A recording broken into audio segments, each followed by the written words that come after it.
Typical Ghana boy, Charlie. I like my watch and my red. I'm a busy person. I'm a creative. I'm a challenger. I like overcoming obstacles and redefining spaces. So I have a lot going on as a person constantly, even if it's on a personal level or it's a business level or a creative level. I'd say if I had to put one word to me, I'd say an adventurer. Well, growth as an artist, from where I started, I had no clue I'd be here because I started out with something that wasn't even a thing back then, battle rap and all that. And that took me through certain pathways and certain opportunities that helped me hone in on my talents as a musician, as a rapper, as an MC. Where I am now is more of a creative space where I'm trying to tell a message with my sound. I'm trying to make an impact. I'm not really the funfair, the loud hullabaloo kind of stuff. For lack of a better word, phrase, I don't know, I could be referred to as a conscious artist because I care more about the message within the music, within the art, than the funfair and everything else that follows it. So if you realize my last few releases, it's been very, very real. I mean, Charlie We Day, Aiko, Survivor, Feel the Vibe. It's very gritty, it's very real out there, and the from lyrics to production quality, everything tells the story of who I am and where I am. I don't even think it's a comparison. I think religion is just trying to create systems that make sure that we uphold the right moral standards. So morality would be the bigger picture. I mean, it doesn't matter what congregation, denomination, or what religion you claim. Morals are morals. I mean, if I went into a nursery school today, I'd expect the same kind of moral compass that I want to find in our parliament. It shouldn't be subject to who you are, where you're from, what you worship, who's your savior, what's your Bible, what's your Quran. None of that matters. Because the amount of people that have died in the name of religion, or the amount of sin that has gone on in this world because of religious intolerance, and even because of religious practices. It's insane. It makes no sense. If morality was the forefront of our spiritual journey, we'd have a much better world. Because being focused on religion opens us up to questionable doctrines, questionable individuals. I mean, the Vatican spends a ton of money on pedophilia and child molestation accusations and blah, blah, and that shouldn't even be in the same sentence. The Vatican is the highest authority of the Catholic Church, the Christian faith. You feel me? And then in another conversation, you're talking about child abuse. If there was a moral anchor, this would not happen. And people say they're fighting holy wars, you hear all the jihads and extremisms and blah, blah, blah, blah. Like, it doesn't make sense. The world is full of shallow-minded people, that's first. Secondly, religion is pivoted on fear. Most religions give you a consequence for questioning them. That is why it's hard for Christians to even have honest conversations. Ask the average Christian what continent Jerusalem is in. Bethlehem, Jesus Christ of Bethlehem, blah, blah, blah. Ask them what continent Bethlehem was in. They don't know. You feel me? they don't have a clue because they've been given a doctrine, they've been given something to memorize, they've been given something to adhere to, and they've been told not to question it. So anybody who comes out from an external source questioning it, obviously is misconstrued as not having the same level of faith. But there is no religious leader that did not question the status quo. You name it, Muhammad, Jesus Christ, Christ died. We just had Easter. Jesus Christ, the story of Jesus Christ tells us he died because he questioned the status quo, because something was happening and that was society. And he came and tried to show something else. So even in that light alone, questioning the pursuit of a higher spiritual sense is not blasphemy in any sense. If you want to have a question and an answer conversation, and you want to go in depth and actually get to the core of the issue, then you have to be brave. And most people are not. Most people are comfortable being a part of the herd, being a part of the congregation, being a part of the collective. And it's hard to pick out one person who is brave enough to stand on their own 2 feet and say, hey, I want to know this, I want to know that, I want to know this. So anybody else who comes across will definitely meet friction. I think religion has given people a mask to wear. Because guess what? The churches, the mosques, the shrines, whatever you want to call the places of worship, are on the increase. But our human character and the society around us is on the decline. You feel me? That makes no sense. That makes no sense whatsoever. And religion has affected us on a psychosocial level. I don't have a problem mentioning Obinim and all that.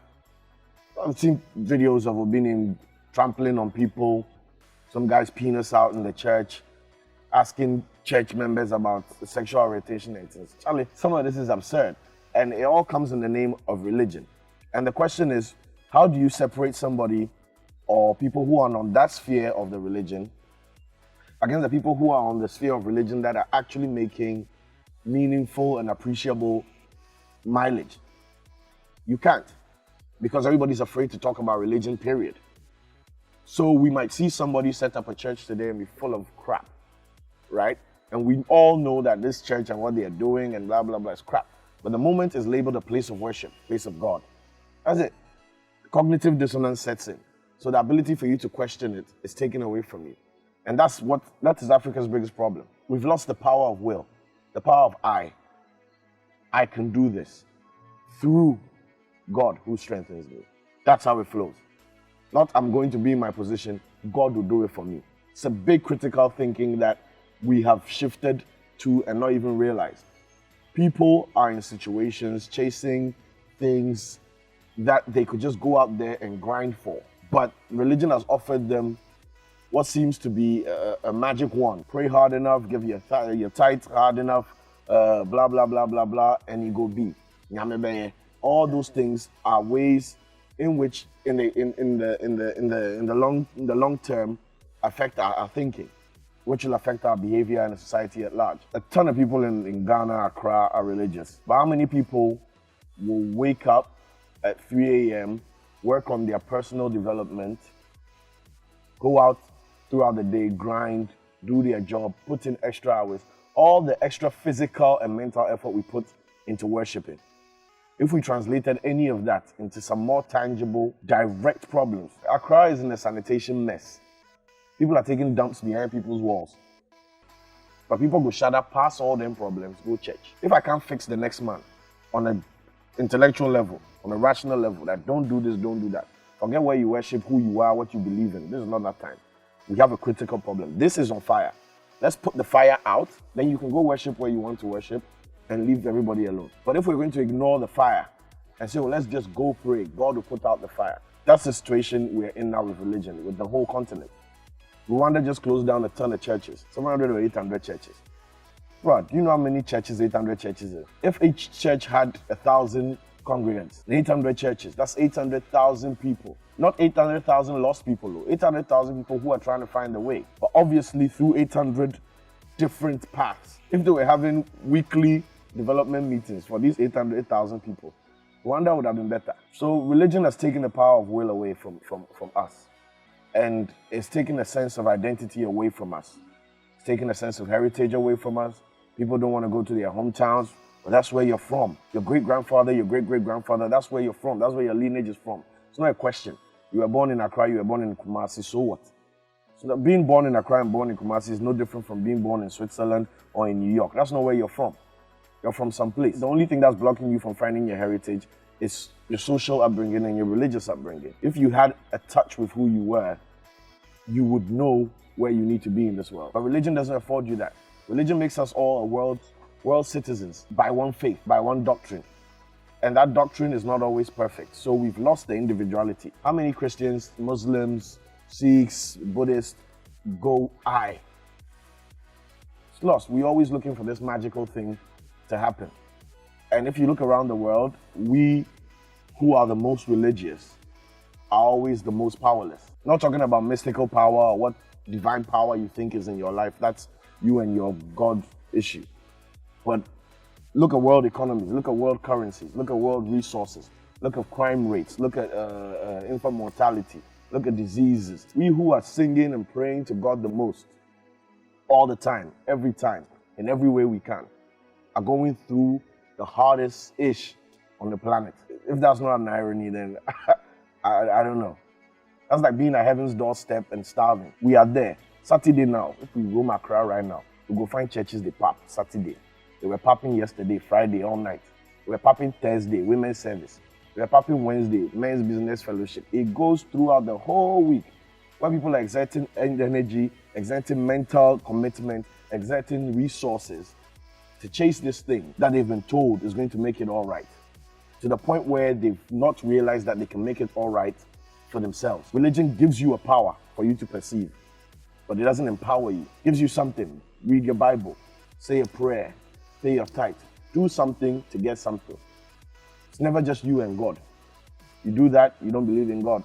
Sorry, blah, blah, blah, blah, blah. They've made it impossible for a human being to say, I'm okay. I have a connection with my God and I'm okay and I'm living my life right and morally I'm straight. I don't have any guilt about my relationship with the Maker. It's impossible to say that now, which is what religion is. There has been no religious teacher, Jesus, Buddha, Muhammad, whatever, Gandhi, whoever, from secular to mystical to whatever, who has not empowered people. Don't give me fish, teach me to fish. Definitely. We should have as many conversations on religion as we have church services. This is a place where people invest their effort, people invest their hard-earned currency and resources. There's no taxation. It still burdens the state. They still use the same roads, the same ECG. That causes my lights to go off. You understand? They're still in the neighborhood when I have a hard week at work and I'm trying to sleep and they're next door playing their brass band. Do you get what I'm saying? So it doesn't exist in isolation from the bigger picture. So you can't tell me that let's have a political rally, let's have a fitness rally, let's have an economic debate, let's have a musicians union conference, but we can't have a religious conference to address and streamline these issues. And that's like saying that they are untouchable, which only allows the radical elements to prevail. I talk with my dogs. Oh no, on the real. Anybody who's come to my house knows I talk with my dogs. Like, I love dogs, right? I love dogs. I had dogs since I was a kid. And for some reason, I'm just really good at training dogs. Like, it's really weird. I've never been to any dog training, blah, blah, blah. But like, I get a puppy and the way I bond with my dogs is really insane. Like, I say the weirdest stuff to the dogs and they get it. It's just really weird. You just have to see it to buy. But besides that, nah, just a regular guy, Charlie. Play game or watch the match or chill and have a drink and blah, blah, blah. But when I'm really bored, I'm just chilling with my dogs, Charlie. If you're watching this video, I don't really care what kind of way it makes you feel.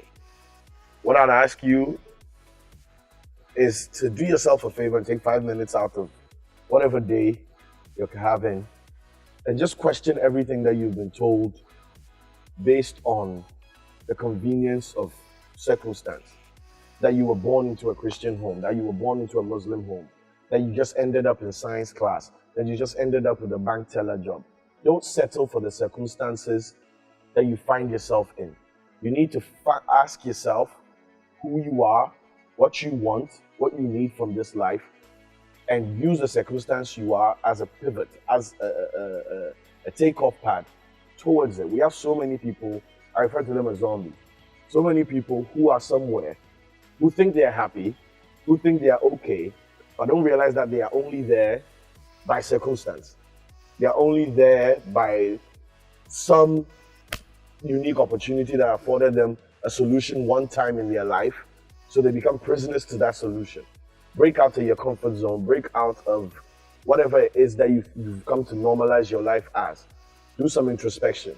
Who are you? What do you want? What do you want this world to know of you when you are alive and when you are gone? Those are questions that nobody can answer for you. And when you have those answers, it will direct everything you do.